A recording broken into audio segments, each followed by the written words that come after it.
Hey, good afternoon to you. It's now 4:06 News Talk 105.9 WMAL, where we're making sense of the news.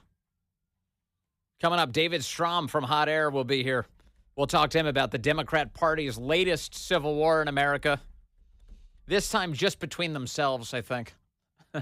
You can join us, 888-630-9625, 888-630-WMAL. Old Jack Smith, the unconstitutional, illegal special counsel, is now said to be wrapping up his work. He's wrapping it up. Nothing else to do here. He said the election was irrelevant to his schedule, but as soon as the election came and went and Trump won, he decided, well, now's the time to leave. Oh, really? The New York Times report Jack Smith plans to step down as special counsel before Trump takes office. This is a little bit of a repeat story from about a week ago, and we saw other outlets saying the same thing. And special counsel Jack Smith has also moved to freeze the Florida case proceedings. That's where he was already ruled to be unconstitutionally appointed by Judge Eileen Cannon. He was in the appeals court battling it out there, and now he says he just wants to freeze the proceedings while he figures out the course ahead. Here to talk about all of that is Tom Fitton, the president of Judicial Watch, who joins us on the phone. Hello, Tom. Good to have you back with us, sir. Hey, Vince, how are you? Good to be with you. I have not been selected for FBI director. I just want everyone to know. Wait a second. Are you officially taking yourself out of the running, though? I've seen some people do that. I won't be so arrogant as to officially take myself out of the running, because that would presume I was in the running. Well, I tell you what, it would be a much better FBI if you were in the running. All right. Well, Tom, no, we will do worse. Yeah, we have done worse. So, Tom, that's true. Tell me what you think of this Jack Smith stuff. You know, Jack Smith, he had said up and down ahead of the election that, oh, no, I'm not, we shouldn't even worry about Election Day. We shouldn't even think about it at all. But Election Day came and went, and all of a sudden he's got to wrap up his project. What's going on? Yeah, you raise a good point. If the process was apolitical, what difference does it matter who is running the presidency? He should just be proceeding as he's supposed to as special counsel with no timeline or deadline. If he's working on a report, why does it have to be done by the end of December, as is reported? It should just continue until it's done, and it shouldn't matter who's president. But he's highlighting that it is a political operation, and they consider it to be a political operation, and that's why they're rushing it through. Yes. And frankly, he shouldn't be allowed to even walk into the office anymore under the law, because the president-elect is the constitutional equivalent of the president in terms of the deference that he's supposed to get. And right now, this Justice Department, yes, by letting him even spend a dime, is harassing the incoming president. So let me take people to the next phase of this, because we've seen a lot of headlines on this subject, which is that he's wrapping up the legal proceedings, and they're dressing it up as, oh, you can't prosecute a sitting president of the United States, and he's going to fire him anyway, so it's time to go. But one of the most important elements to this story, which is not being talked about a ton right now, is that Jack Smith apparently still intends to produce a public report designed to smear Donald Trump and release it before he leaves office? Yeah, and that goes to my earlier point. He shouldn't be writing anything. It's done. I mean, the Justice Department is not supposed to be trying to destroy the incoming president, given the Supreme Court rulings and basic constitutional principle. What's there to do here? You know, if their theory is that they can't prosecute a president, they can write reports on him and divulge all sorts of other confidences and details about his governance as president of the United States previously. Yes. It doesn't make any sense, and it shows you that this attack on Trump isn't going to go away. These same people, many of them, won't be removed when Biden leaves, because a lot of those involved are not political appointees. Judge Eileen Cannon, as I mentioned earlier, has determined that Jack Smith is not a legitimate special counsel, that he was not constitutionally, legally appointed, that Merrick Garland did something unconstitutional. He declared that Jack Smith is a special counsel. So, in other words, shouldn't the Trump legal team file an injunction against the Justice Department to release anything official from this guy, considering there's a sitting federal judge who has declared he's not even legitimate? Yes, but the problem is they're before Judge Chutkan. And Judge Chutkan and this circuit is the D.C. Circuit Court of Appeals, which is largely anti-Trump. But, on the other hand, they could go into the Supreme Court on it. I mean, my guess is the Trump team is thinking, this is just, they're done, and why make a mountain out of a molehill when they have effectively won and beat them. And but it highlights the abusive nature of what Smith was up to. It calls into question everything he was doing, and going forward, it provides more justification for the new Justice Department, or I would argue a special counsel outside the Justice Department, to investigate Jack Smith and all the other abusers of Trump's civil rights and the civil rights of other Americans whose only crime was to dispute an election and be on the wrong side of the Democratic Party machine. Absolutely. And I think that's well within the statute of limitations, considering everything that Jack Smith has been doing has been in the last year by design, because it was meant to interfere in the election. Matt Gaetz needs to bring a big roll of crime scene tape and wrap it around the Justice Department headquarters as his first job. Tell me about Matt Gaetz and what you think of this. Gaetz is institutional Washington hates him, which only makes me like him more. What do you make of the selection of Matt Gaetz for Attorney General, and will he be able to do this job? I think it's an inspired choice. He's someone who understands the crisis we're in as a result of Justice Department corruption and how close we've come to losing our republic because of their efforts to destroy Trump for now nearly 10 years. And he's certainly the type of leader the Justice Department needs in terms of folks, voters' desires to clean house there. The initial challenges he will have is getting confirmed, and I think that's an easier thing than we're hearing right now. But secondly, to make sure there are people around him who are on his team, as opposed to the traditional institutional Republican approach to the Justice Department, which is, oh, well, let's not rock the boat. Let's be conservative in the worst sense of the word, and don't let the president direct the operations of the Justice Department as the Constitution requires. Yes. And that's why, whether or not Gaetz is the DOJ, the Attorney General, President Trump should directly appoint a special counsel to investigate what went on. Because the Justice Department, even under the best of attorney generals, can't be trusted to tie its own shoes, let alone investigate itself without a irredeemable conflict of interest. And it's a huge agency with a lot of sub-agencies. You got the FBI to deal with. I think that anyone who comes in, they should tackle the Civil Rights Department of the Justice Department as one of their first priorities, because that's right. Assign them to managing Judicial Watch FOIA requests and reviewing the documents and giving them to us. From the Civil Rights Division, or you just mean broadly? Well, everyone there, they should be working on FOIA rather than destroying the republic. Yes, but I mean, like, the reason I highlight the Civil Rights Division is because it's just a group of left-wing activists who exist to punish Republicans and Trump voters. And what it should be is a division that actually protects the civil rights of Americans and makes it so that they're not harassed just because they go to church, that they are treated like American citizens who have constitutional rights. And in other words, that Justice Department, if it's going to exist, it is possible for it to do good work. We just need people who can make sure that that's what's happening. That's right. And it's been, I think there have been 300 extra attorneys they brought in recently. And you can be sure they're all creatures of the left, as you highlight. And they see their job is to advance the not just Democratic agenda, but a radical left agenda. In the meantime, we have these in-your-face violations of civil rights, and the Justice Department's AWOL.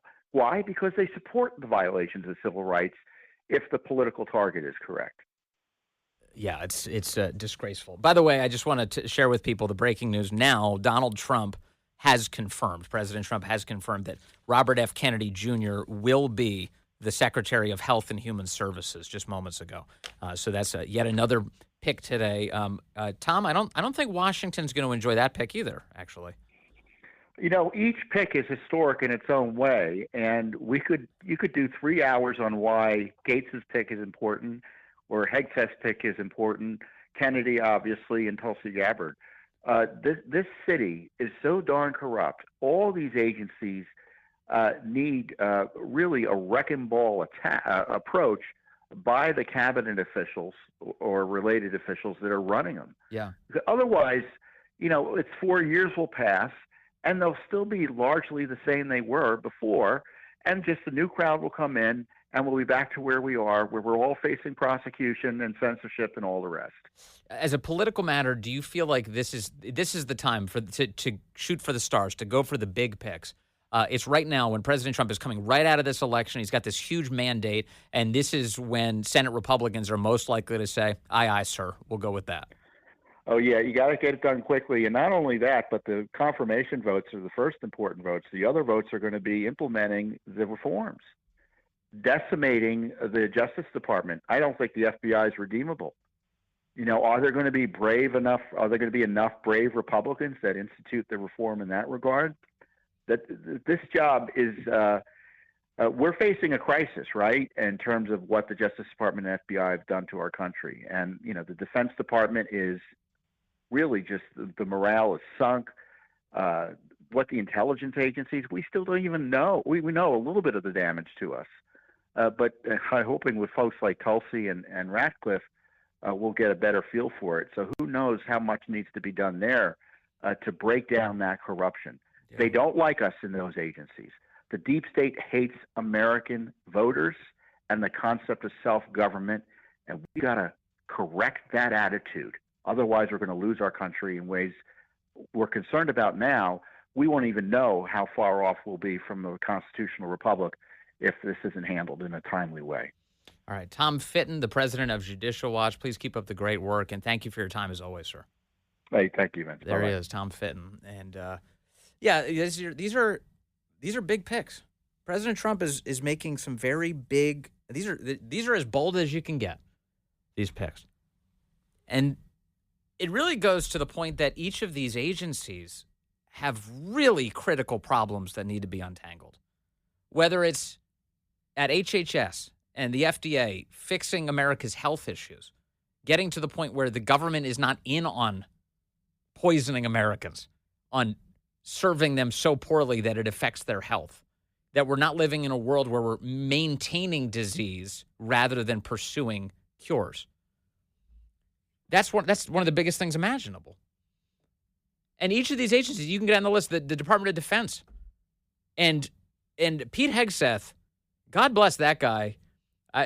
With each passing day, I keep trying to dig in more and more on each of these nominees to try and get my sense of what their worldviews are, how they will act as leaders of their respective agencies. And Hegseth, the more I dig in, the more confident I feel that he would be a very, very good Secretary of Defense. He has a very clear view of what's going on in the United States military, the betrayals of our troops, the wandering away from the mission of efficiency and lethality, of morale, of recruitment, of the health of our veterans. He's been all over that for years, the VA. He knows his stuff. And he's not beholden. That's the biggest thing. President Trump, one of his big advantages coming into Washington was that he wasn't beholden to anyone. He didn't owe anybody anything. His wealth actually afforded him some liberty that others don't have. People don't like to acknowledge this sometimes, but it is helpful if you're really rich not to have to worry about other people's money to achieve something in politics. That's a big deal. It liberates you to a meaningful extent to be able to just merely speak your mind at the expense of your own wealth. Certainly in President Trump's case, he's lost billions of dollars as a result of running for, being, subsequently not being, and now again being president of the United States. And so these guys are not beholden. RFK is not beholden to anyone. This is the thing that freaks Washington out the most. He's not controlled. He's not controlled. He's out of control. Good. That's what we want. Tulsi Gabbard, she's not beholden. The media will crow that she is. The controlled media will say, oh, Putin owns her. Or what is the latest? Assad. They claim Bashar al-Assad. These are ridiculous slanders, the kind of things that are so stupid and sinister they can only come out of Hillary Clinton's mouth. What they hate about these people is that they don't owe Washington a thing. And so that's why you're seeing the hysterical overreactions to President Trump's announcements, including just this hour, Robert F. Kennedy Jr. coming in as HHS Secretary. Man, these are going to be some fun confirmation hearings. I got to say that. Did we just trade Rachel Levine for RFK Jr.? I know Rachel Levine, the health admiral or whatever. It is so amazing. Like, people are freaking out that RFK Jr. is going to run HHS. Yeah, HHS, that great agency that created, what was that disease? Oh, yeah, COVID. Yeah, they've been doing a great job. Thanks, everybody. Thanks, fellas. Way to go. Thanks for all your great work. The opioid epidemic. It's just wonderful efforts at going all around. Everyone, just a round of applause for all your excellent work. RFK is going to be awful. Okay. Yeah, we'll see. We'll see. Let me see here. I've got Matt calling in from Rockville, line 3. Hello, Matt. You're on the Vince Colonnade Show. Happy Thursday, Vince. How you doing? Good, Matt. What's on your mind? Well, first about the Rachel Levine thing.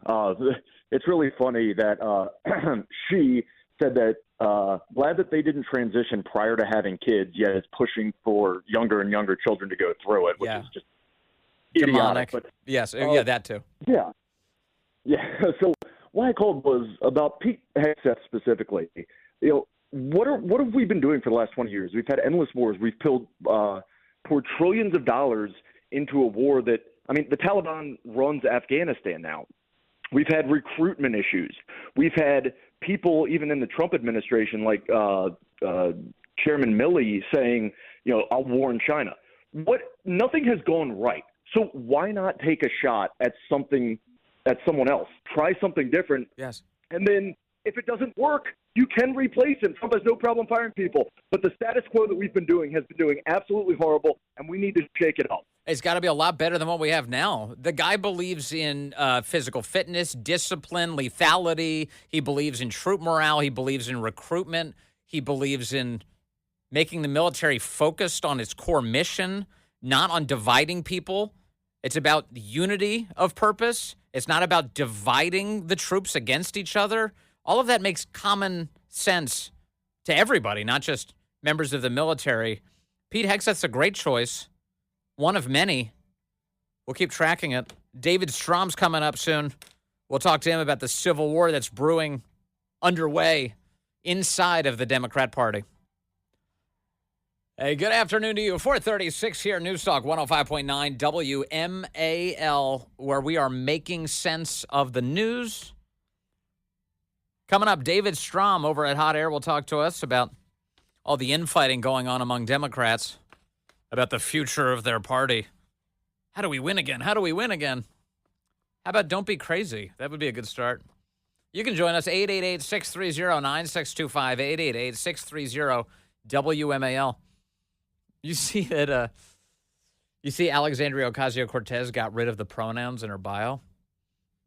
Yeah, that's right. Up until this week, she's had pronouns in her Twitter bio, her X bio. She, her, which is the funniest thing ever. And she got rid of them. So the old AOC bio was U.S. Representative, New York 14, BX, that's Bronx, and Queens. In a modern, moral, and wealthy society, no American should be too poor to live. 100% people funded, no lobbyist money. She, her. That was her old bio. You ready for what changed? She changed it from U.S. Representative to U.S. Congresswoman. Ooh, interesting. And she got rid of the pronouns. No more pronouns. AOC, she's adapting. Is she a right-winger now? Is AOC basically a member of the Proud Boys? Is that what you're telling me? What's happening? The Proud Girls? Proud Women? What is going on? That's a big change. The left does not like using gendered phrases, so much so that they came up with this thing called Latinx to erase an entire language. They were like, this will appeal to Hispanic people. Let's say Latinx. Like you're trying to erase the Spanish language? Is that what you're doing? Why would that appeal to me? But for years, they've done this thing where they're like spokesperson, spokespeople, congressperson, U.S. representative. They what was it? Notice to airmen. They didn't like that, so they wanted to change it to notice to air persons or something. Like they change everything, and for the worse. And they act like it's somehow a problem to be specific. It's not. It's not. A spokesman and a spokeswoman is a perfectly good way to describe people. And one's not more important than the other just because they're different words. Congressman and congresswoman are perfectly good ways to describe people. So anyway, AOC today changed her X bio. She is not abandoning X. Unlike her brethren, Joy Reid, Don Lemon, she's staying on X, but now she's officially embracing her life as a woman. She wants you to know she's a woman. Now, I don't know if she's come so far as to admit that men can't be women, but she's removed the pronouns from the bio today, so that's a lot of fun. And speaking of crazy women, did you see also that ABC is trying to figure out how to make their show more Trump-friendly? To make The View more Trump-friendly, which I don't know how. They've got a long way to go to get to the point where you might say they were Trump-friendly. ABC brass scrambled to bring in pro-Trump voices to The View and other shows. Panic mode, says the New York Post. ABC News brass are in panic mode as they hunt for conservative voices to balance the rabid anti-Trump rhetoric spewed by the hosts on The View, as well as those on other shows, the Post has learned. Do you have any preferences here, by the way, for what conservative woman, what sane, normal woman might be able to join a panel show like this, to contribute her voice to push back on Whoopi and Joy and Sunny? The Disney-owned network, which came under fire over how ABC News moderators grilled Donald Trump during the presidential debate against Vice President Kamala Harris, has been holding high-level meetings since last week's rout by the former president. Sources close to the situation told the Post. ABC News Group President Deborah O'Connell and her recently elevated boss of ABC News, oh my goodness, this name, I'm sorry, I'm about to butcher it, but it's Almin Karamemadovich. Alim Karamemadovich, there we go, held the intense sit-downs with executive producers of the network's various shows and other senior editorial leaders, sources said. First on the agenda, according to one insider, is finding a pro-Trump panelist for its top-ranked daytime talk show. Isn't that funny? They have a woman who sits on the panel who I thought she was supposed to be the Trump perspective panelist, but she voted for Kamala and she hates Trump. It's Alyssa Farah Griffin is the lady who sits at the table. She hates Trump. So they've got ultra-liberals Whoopi Goldberg, Joy Behar, Sunny Hostin, and Sarah Haynes, as well as Republican Trump bashers Anna Navarro and Alyssa Farah Griffin, the Post says. Quote, The View is facing pressure from higher-ups, the source said. Viewers can expect some major changes, including bringing in new panelists that can bring in a pro-Trump perspective. Whatever happened to Mary Catherine Ham on that show? Didn't they have Mary Catherine stop by at some point as a guest host of The View? Or maybe, you know what it was? I bet you that was during the era where they were looking for the incoming conservative panelist. And then they settled on Alyssa Farah Griffin, who became enthusiastically pro-Kamala, sitting on the panel. Have Mary Catherine do that show. She'd be fantastic at it. You think Katie Pavlich would do that show? She'd be good at it. She would run so many circles around that entire table. Whoopi would be exhausted. And Whoopi wears sneakers. She just sits there with these gigantic sneakers on. She barely walks anywhere, but she has huge sneakers. And, Katie Pavlich would be great for that show. Lisa Marie Booth would be phenomenal for that show. There's actually a very, very long list. I mean, of course, like Megyn Kelly should be phenomenal at that. Who else? Carrie Lake. Carrie Lake would be fun on that show. Say that again? Carrie Davis? Oh, Kira Davis. Yeah, Kira Davis would be very good at that. Carrie Lake would be good. I saw someone earlier today say over on Outkick, they suggested Roseanne Barr for the show. Wouldn't that be a hoot?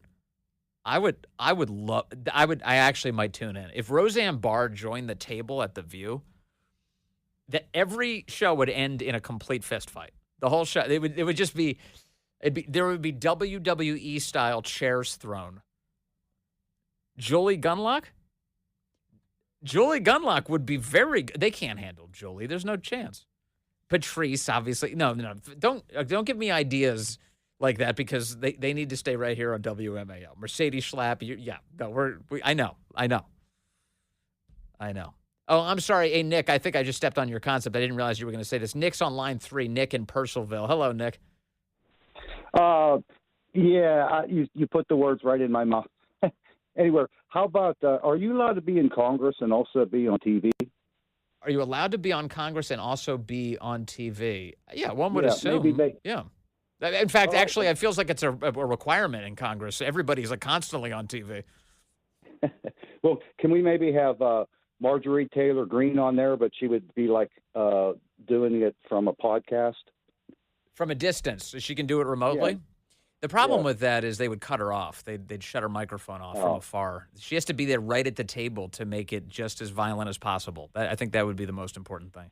But I agree with you. Yeah, Marjorie Taylor Greene, she would drive them crazy. And Nick, one more thing? I just want people to know you called in to say Roseanne Barr, and I said it just before I realized that that's what you intended to say. But I do think Roseanne would be good. Don't you think so? Oh, absolutely. And can I make one more appointment? Yeah. Senator John Kennedy for Attorney General. Senator? Oh, so not Matt Gaetz, but instead John Kennedy. Well, Matt Gaetz could be his assistant. Okay. All right. John Kennedy.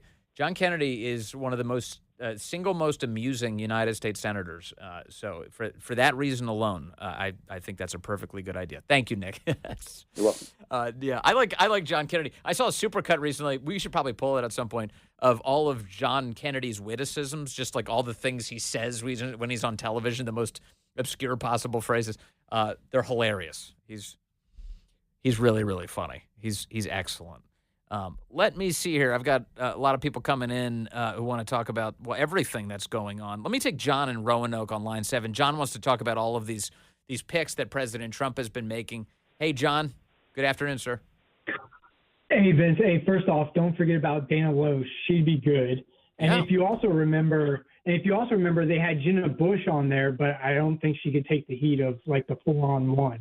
So, but what I wanted to talk about was, as far as all these picks for President Trump is doing, as far as I'm concerned, the more bleeding from the eyes and ears and nose and mouth from the media that you see, it's a better pick, right? So if anybody in the media says, "Oh yeah, we think this pick could work," it's probably pretty good, that's the wrong choice, and Trump needs to kick him out.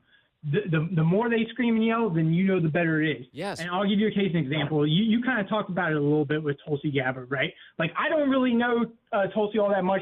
She used to be a Democrat representative. She's in the National Guard like I am, et cetera, et cetera. But she has been tooling around with Charlie Kirk for the past couple of months before the election. And so I think she's a good pick. Trump obviously thinks she's a good pick. But you can see everywhere on the media, they are trying to bury this lady because all they're doing is bringing up, oh, she's a Russian spy. We might as well give all of our intel to Russia.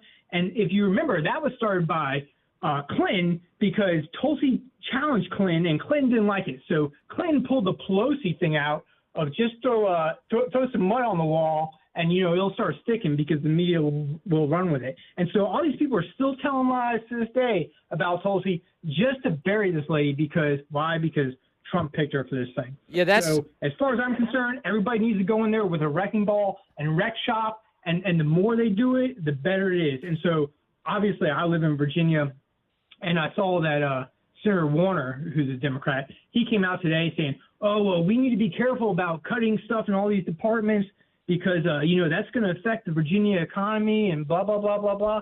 And, he's right. Virginia and Maryland would bear the brunt if everything goes in there and gets cut wholesale. Yeah. But it's good for the country. So, even though I love my state, I'm willing to take that hit if it betters the country at large. Yeah, I mean, doing the right thing often involves taking a difficult path. Let's be honest about that. And the obvious thing that needs to be done is the country needs to be saved. I mean, This is we don't have time to play around anymore, and we're in a bad way. This is why the American people voted for Trump. They wanted to break this system, and so the picks he's making right now are a direct reflection of the will of the voters. And you're right, John. You should measure it based on the screeching you're hearing from the people who've been hurting you, and if they're screeching loudly, then Donald Trump is definitely headed in the right direction. And on the point about Tulsi Gabbard being slandered by Hillary, this is a blind shot. I just pulled up a piece of audio here. Let me see. I think this is Hillary Clinton trying to say something about Tulsi. People warned me in 2016 this is Tulsi. that my endorsement of Bernie Sanders would be the end of my quote-unquote political career. They said Clinton will never forget that she and her rich and powerful friends, her allies in politics and in the media, will make sure that you are destroyed. Well, there have been countless hit pieces full of smears against me from day one of this campaign. They've tried to destroy my reputation and my lifetime of service because I stood up to them. This is 2019. The audio you're listening to, this is back when she was running for the Democrat nomination for president. But if they can falsely portray me as a traitor, then they can do it to anyone. And in fact, that's exactly the message that they want to get across to you. That if you stand up against Hillary and the party power brokers, if you stand up to the rich and powerful elite and the war machine, they will destroy you and discredit your message. But here is the truth. They will not intimidate us. They will not silence us. We are not here just to protest their corruption.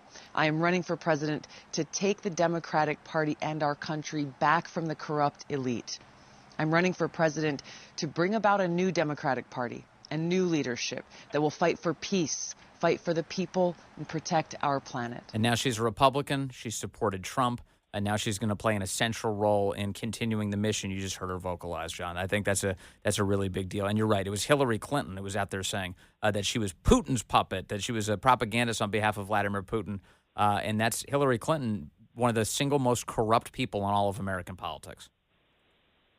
Yeah, you're absolutely right. And obviously, I'm 100% on the opposite spectrum from Bernie Sanders. So I have to keep an eye on Tulsi in that respect. But she's right on everything else. And if you've looked at what she said while she's been touring around with Charlie Kirk before the elections, I think she is one of those Democrats who, all in all, was a actual moderate, like in all sense of the word.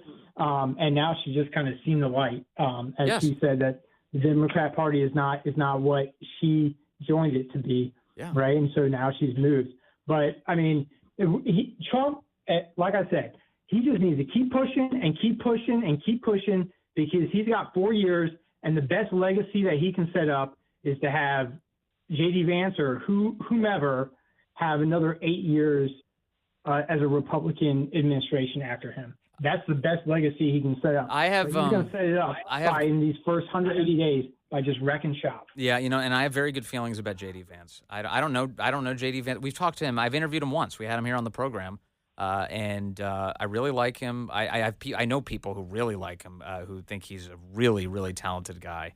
And I can tell you that I also hear that President Trump adores the guy and really does see him as the future of the party. So that's a really good sign. I think that'll be.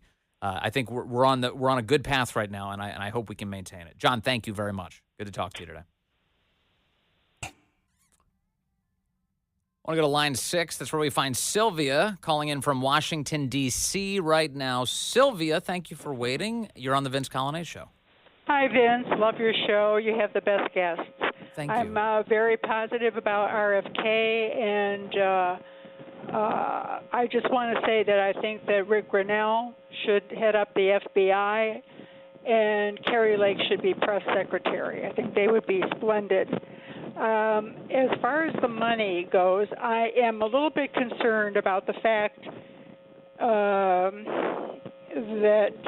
Miriam Adelson has contributed so much money to President Trump, President-elect Trump, and to Stefanik.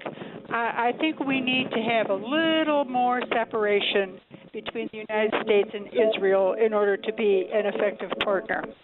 And that is my one concern. But in terms of what is happening within the United States and where his agenda is set for the United States, I think he's pretty good. Well, I think the reason that you have people like Miriam Adelson giving Trump money is because they seem to share the same view on that subject, that she's supporting him because he's the candidate who she believes in on that subject, and I think more. But on that first point, I heard Kash Patel's name floating around or out there for FBI director. Boy, you think they're angry right now about these picks. Imagine Kash Patel as the FBI pick. And Caroline Leavitt is getting a lot of chatter right now for press secretary. I know Scott Jennings is the one so many people want from CNN, but he wasn't a part of the campaign. I feel like proximity to Trump may play a role here. We'll see, though. We'll see. Coming up, David Strum will be with us.